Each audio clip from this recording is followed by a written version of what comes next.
I ugly cried on my couch. I was sitting across, like I was so into this book And that I had my boyfriend. Not a crier. I am not. And I had my boyfriend, like, I was like, I don't care, watch TV, just turn it low and put on the subtitles. I'm reading right now.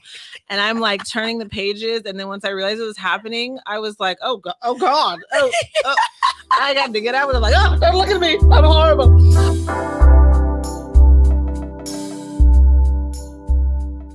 Welcome to Page Appropriate. Hello. I'm Samantha. I'm Lonnie.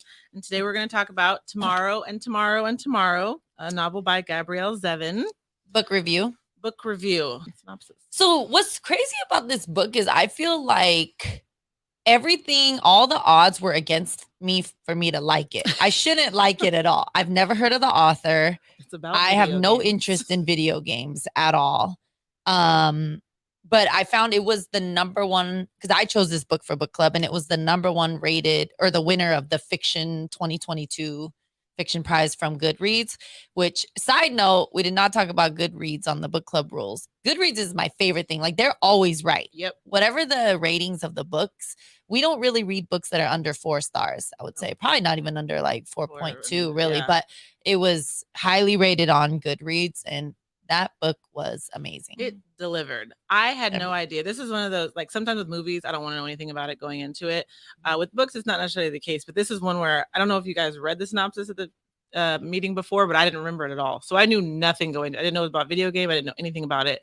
And from like the beginning of it, I was so captivated. I love the writing. I love the writing so much. I feel like we read a lot of books and there are good stories. But, you know, I'm like a big fan of words and putting words together and everything. And the way that she wrote was just beautiful. And just to compare, her other book was good, but this one, like, I think it's the first book that I gave like the perfect 10 because it was just so amazing to me. I loved, you know, they talk about, I don't remember what the thing, it said, it's often in love, but never lovers. The dynamic between the main characters is something that I just don't feel like they do a lot in storytelling in general, whether it's movies or books, where it is a guy and a girl, but it's not necessarily about their romance. There's like elements of that, but there's so much more to the book. The book was so much more robust. There were so many different things happening that I just really appreciated. There was the will they, won't they, but then that wasn't the focus. Like, there was so much more to it. And I don't care about video games either, but it was fascinating. No, it made you care so much. Like, it was so fascinating. And I'm like, I wonder how much of it was true, but I feel like it was probably all true. I do too. Like their process, everything they go through, like it was incredible. And it was set in a certain time where I feel like video game design was very like cutting edge. Mm-hmm. I think it started in like the 80s.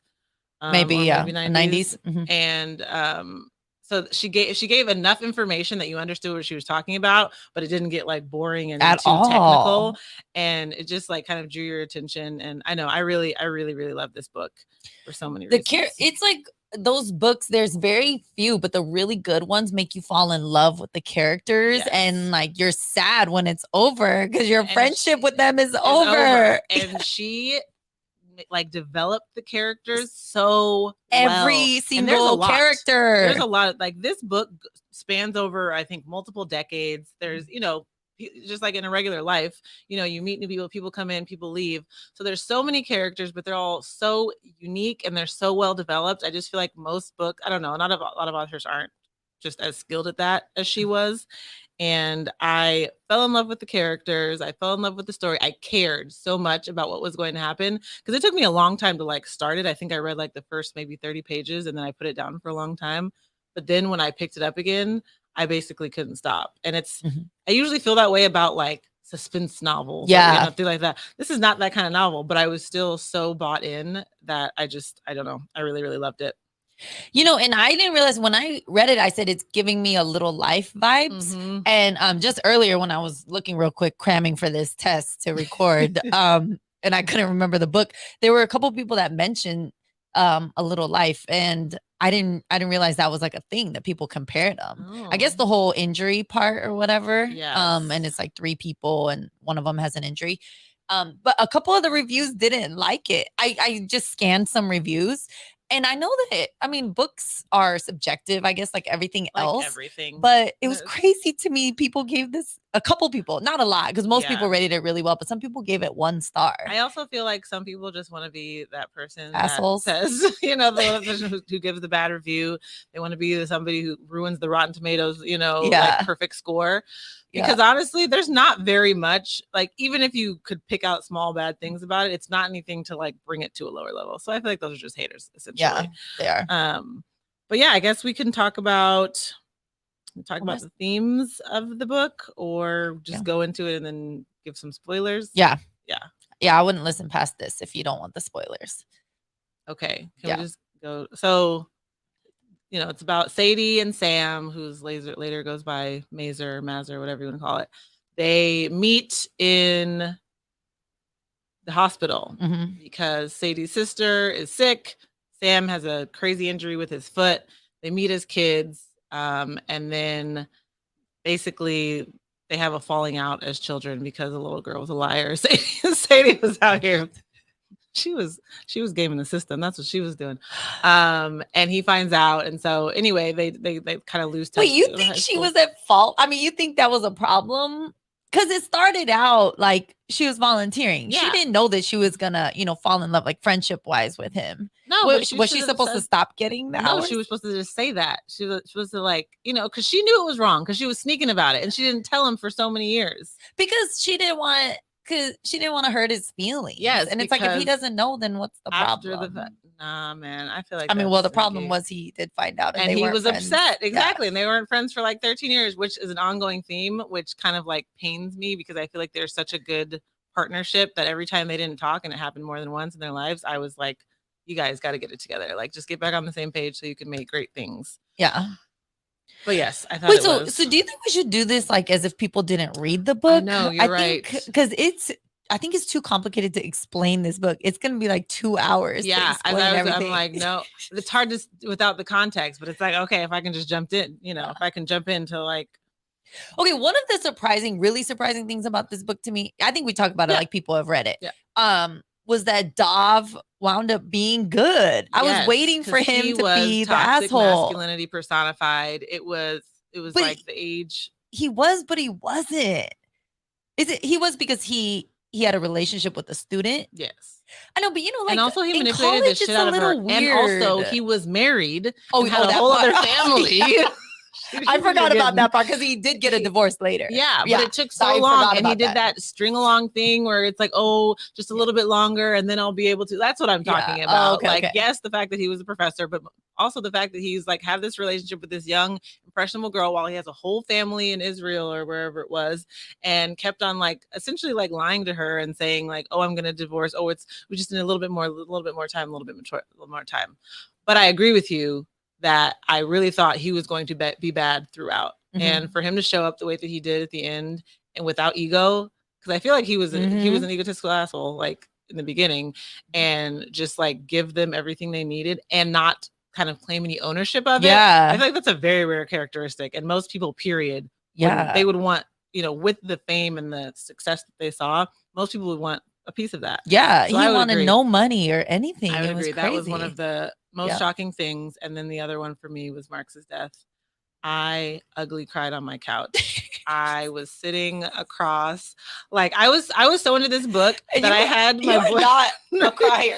I am not. And I had my boyfriend, like, I was like, I don't care, watch TV, just turn it low and put on the subtitles. I'm reading right now. And I'm like turning the pages. And then once I realized it was happening, I was like, oh God. I got to get out with it. Like, oh, don't look at me. I'm horrible. But I cried so hard because the way it first of all, the fact that it was a shooting, like which is just happening so often right now, in you know, a workplace shooting, but there was hope. The way that she kind of drew it out, and you know, he's in the coma or whatever, and there's like a good chapter or two where he's still like in limbo, and for me, there was hope that he could live. And then when he didn't, sweet baby Jesus, I was gutted. I was like, this is not that book. This is about video games and like kids. And do they love each other? I don't know. Nobody's supposed to die. I was shook. I was shook. And I couldn't wait for book club, because I was like, guys, we have to talk about this. Like, I cried like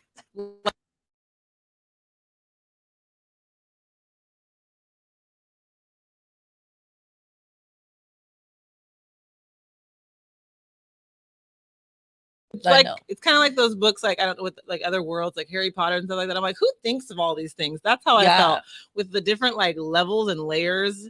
Just the fact that it spanned over so much time, and then also the different game worlds, because she had to basically recreate whole entire books within books for all of the little games. That pioneers part. Yeah, and like crazy. It's just it was so leveled and layered, and I just thought that was so fantastic.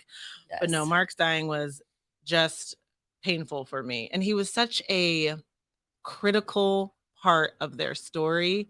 He feels like on the side, but he was everything. It was like, where do we do this work? Oh, well, Mark's will help me. You know, Mark, we can use Mark's apartment. And he made everything easier. And Lord knows that both Sam and Sadie made things hard. And I feel like he just created like the foundation. Like it never would have, like he just like laid the soil. He was a little planter that he was. And again, just like Dov, I mean, obviously he had a piece of the business, but he was like with Sam, like never really wanted anything back. He never asked for anything. He was just a really great friend, even from like when he would give him his coats and just, you know, make an excuse so that Sam didn't feel any type of way, just to give him coats when he needed. Like anticipate his needs, but not make him feel bad about it, and make him feel like, you know, he's the, you know, guy that has the disability that needs help and needs a handout, because he knew that Sam wouldn't accept that. I thought, oh, but it was funny that that Sam didn't want them to meet because he knew that they would fall in love. Sam was a little bit of a hater. Yeah. So that's the part that everyone wants to talk about, right? Their love story. So how Sam and Sadie never got together, which I never expected it to. About that? Yeah, I never thought that they would get together. Yeah, I didn't need them to. I didn't necessarily want them to. I feel like Sam needed some therapy first before he could be with anybody. I feel like he would have messed everything up. Like if they tried to go down that path, it would have made things very, very, very difficult, because he had no. He was a fine person, but like I feel like as a partner, as a relationship, he did terrible. He didn't have any, you know, emotional intelligence. He couldn't speak up. He couldn't. No, I just feel like it would have been a terrible situation.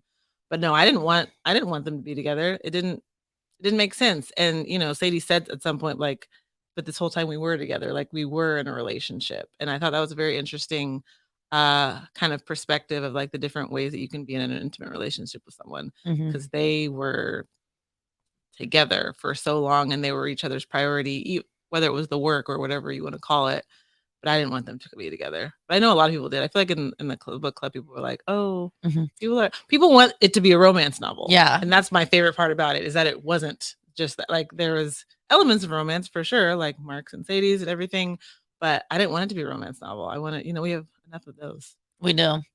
No, but everything was very real too. Like it is. Yeah, it's not a typical book. Like you said, with Mark's dying, that wasn't expected. But all of these things, you know, I like realistic things. I mean, in books, I'm okay with like fantasy worlds and stuff, but even the dialogue and everything was very natural. I know you hate when we read something and it's like, nobody talks like that. Who would say that? Yes. If it's supposed to be about real people that's not in a fantasy world, you want it to be real. And that totally makes sense. I feel the same way. I liked a lot of the Los Angeles imagery and things like that. The stuff about the secret roads and everything. Which we talked about. None of us have ever heard that. Yeah, no. And I think I looked, even it was either in the book or on the internet, was like, it was in the book. She was like, to my knowledge, there are no secret roads. But like the Clown Arena or whatever, that's like in Venice. Like I've walked under that ugly, scary clown before. And I don't know about the other one. What was the sign? The sign that Happy foot. Yeah, the sad foot. Yeah. Which apparently did exist. I just thought that added a level of just like, maybe just because I'm from LA, like an identification, like, you know, it's like, oh, I know what that is, or it felt closer to home in a way. I really like that. But it was very real. And it was just like when people ask, like, what's the book about? I'm like, because it's about so many different things. I'm like, 2 kids created a video game. And it's also about their life. Yeah. And there's a lot more. And I always want to be like, and somebody died. But I don't do that. It hurt me, man. Oh my gosh. It was very painful. But yeah, I never expected them to be together, and I'm glad that they weren't. Yeah, I'm glad they weren't. I liked Sam's kind of like parlay into like, you know, the effects of like marijuana and like the girl that he dated. You know, I'm glad he kind of had some. I'm glad they explored that with him in a way, but I didn't think it should have been with Sadie. It just didn't feel right. But no, I thought he was very difficult man, and I thought that any relationship that they had would have ruined it. As friends, they fucked each other. Like they messed it up all the time, over and over. So I feel like as a relationship, it wouldn't have been good. Yeah. But the way that he, speaking of whether or not Sadie was in the wrong for not telling Sam about, the volunteer stuff on the back end when he created that secret, when he created the Pioneer Land thing to kind of get back to her. Do you think he was in the wrong for doing that, for like sneakily trying to reconnect with her? No, like Dov said, I think that was very romantic. It was. I mean, yeah, somebody created a whole video game for me. Yeah. Instant marriage, but no, I think the meme would say like he created a whole video game for her and I can't get a text back. Exactly. That's what the meme would say. 100%. No, I don't think so, because she was in trauma and she wasn't letting anybody in. That was his way to get in. Yeah. So no, I don't have a problem with it. No, me neither. And it was it was also like a soft in, because it's like, when people are like, don't text me, and then you like, if people set a boundary and you just like blatantly break it, I feel like that's very disrespectful. But it was like a soft in, and he was like, you knew what was happening. I had no idea. I didn't either. Listen, which is crazy. Yes, that was the shocker, because I know everything in books. I see them coming from a mile away, and I did not see that. No idea at all. People that say they did, and I believe them, but it's like, yeah, in hindsight, okay, yes, that sounds like something Sam would say. But I didn't even know what I was reading for like the first 10 pages of that. Like, what is happening? Is this like a news article or something? Like, is this a separate book? Like, what? I had no idea what was going on. Yeah, no, that was, but it was fascinating. The different characters, the I don't know. It was a weird world. It was the Pioneer Land was just Alabaster, which I feel like is a fantastic name. And whatever, Daedalus, and also just good names, very good names. Yeah, I just thought it was a very creative way in the book for Sam to reach out, but also a creative approach to just storytelling in general. Again, it's like layered stories within stories. I just feel like she's a genius. She is. After this book. And thinking about her writing this book makes me like understand that whole process when they say they have to go into like a hole. Yeah. How long do you think this book took for her to write? Because I know she's not, because you think about just like the story, but then like verifying a bunch of stuff. Yes. So she doesn't, like, you can't just write anything. So I know she had to get a whole bunch of like consultants and all. I can't even imagine how long it took. But just for the story alone, I wonder what was the first kernel of the idea. Was it like Sam and Sadie, or was it, I want to write a story about kids creating video games or whatever the case may be? But I feel like, yeah, I don't know if I could ever do anything like this. Actually, I'm confident I couldn't. And I'm a pretty smart lady. So I don't know. That's a different part of the brain though. Yeah, I definitely. That creative side. But yeah, no, it was awesome. What else? Dong and Bong. Oh, no, honestly, every character was so lovable. That's what is so great when too. You finally, another good surprise for you, like when you finally found out like why they moved to LA, when the other Anna like kills herself in front of I don't know. That's the part I cried though, when his mom died in that car. Again, they gave you hope. Actually, maybe that's her whole thing. She's like, I gotta give a little taste of, maybe they can let dead. It's like in the movie when like a car comes and you're like, whoo! And it's a near miss. And then another one from this side comes and kills you. That's literally what it was. I was like, oh, this is when it's gonna happen. And then it doesn't happen. And I'm like, oh, and I you relax. Exhale. And that's the moment they get you. She strikes. And then, yes, that's the part I cried. I was so sad about it. And you also, not a crier. Well, in stuff like this, I am. I do cry in movies. And I cry like movies and commercials. Commercials begin me. Yes. Commercials, for whatever reason. Ugh, heartstrings. Yeah. No, actually, she's really good at kind of like leveling up the tragedy by making you think it's almost not a tragedy. It's like, oh, maybe it's tragedy. Oh no, I think we're okay. Oh no, and then you're like even deeper in the tragedy. Which is like kind of not nice. I don't know. I can play well like that. It's crazy though, like how even Anna, the mom, you don't know. She doesn't talk about her a whole lot, but you feel like you know her so well. 100%. And you love her. Like she was a strong woman, like everything she did to go through the audition and get those jobs, but she was loving and sweet. Like how do you know her that well? That's what I mean by character development. Like it didn't take, what I feel like she did is like put in small but character defining bits. So like, you know, her auditioning for the game show and then her dealing with that awful boss guy. It's like her response to that, which let's say it took, I don't know, 4 pages. You understand more what kind of woman she is. And I feel like it just makes you respect. So it's not just like, oh, and there's my mom and, you know, she worked here and she worked there. It's like character defining moments. And I feel like it's like when I don't remember which one it was. The grandparent like picked Sam up from hanging out with his father, and it was like a bad situation. They went to that dinner spot, and he was unhappy. But the way that the grandmother just showed up, it was just like it was a character defining moment. And you don't interact with them a lot, but when you do, you see who they really are. It's not casual interactions. There's, you know, something that happens that it's like, ah, this is who you are. Yes. You know, like when they gave Sadie the Donkey Kong game. And yes, another teary part. No, it's like it's like every single word in that book meant something. Exactly. That's what nothing was wasted. And that's what it I'm is saying. A long it's a ass long book. Yes. And so there's so much that is, it's like every word means something, and the whole book means a lot because there's nothing was wasted. Like you said, everything brought something meaningful to the table. Every chapter, every character, there were no throwaway characters. Like even the characters that are like easier to forget. It's like when you think about it, like, oh, but you see what their purpose was and how they played into the larger, you know, like the chick that Sam dated. It's like how she played into the larger experience of Sam, you know, becoming more accepting of, you know, his disability, of how to manage pain, of being honest about his pain.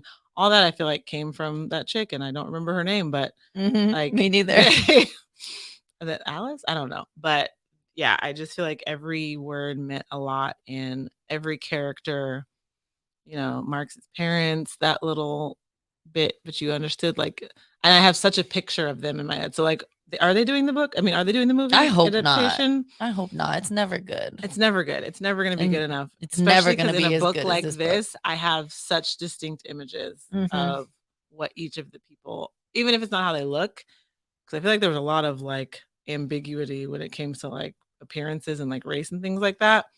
But like who they are, they're all like Ichigo, how they're supposed to be. Like, they're ambiguous. all Ichigo, exactly. Which, you know, I love. I thought that was so clever. Yeah. But even like, yeah, with Ichigo, how they described making the like ocean and the way it's the so blood. And the thought processes behind that, I never would have thought or cared about how a video game was made. Certainly not in the 80s. But I thought, you know, and then the build up from the early days of like Emily Blaster and Solution was so, it was so poignant. Even that, like, it shows you the kind of woman that Sadie is, that she made a game like that in college, like from the beginning. You now I know who she is. It's, you know what I mean? And then she takes the rest of the book to just build on that and create tension and do all of those wonderful things, and with beautiful writing and wonderful words. So the mom, or like the organizer and do everything person in me, was thinking like, when are they working out or cooking or eating? Because they would say a lot how she would work for like 14 hours a day straight on this game. Children were Did they not do anything else? Mark's maybe, because he seemed to live a bit of more of a life of luxury. He was the actor and all of that. But no, they were all like naturally skinny and weren't and they were young. So that's why, like, weren't prioritizing that kind of stuff. You know, they had, you didn't see a lot of them in college, but like, yeah, they didn't do anything other than work on those games.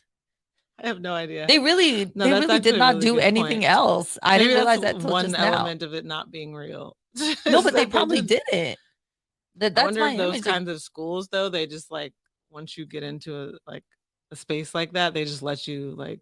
Yeah. But they did talk about like going to the other classes. And no, but I'm talking about once they moved to LA and they're working, like, I think they just lived in the office and 100%. They just worked. I think that's also like startup, you know, mentality and startup approach in general was, just being in the office, working all the time, and not doing anything else. They walk to get food. Anyway, so to summarize it, best book ever. Yeah. Not best. It's maybe not best book ever, top but 3 for certainly me. The best book that I've read in the last several years. What else would be up there for you? What other books?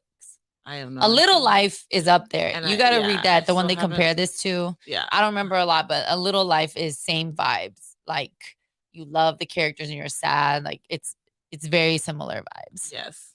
I'm like, problem with me is I read a book and then I forget. I feel like this one I won't forget, but I cannot think of another book that impacted me like this one did. That I like ugly cried.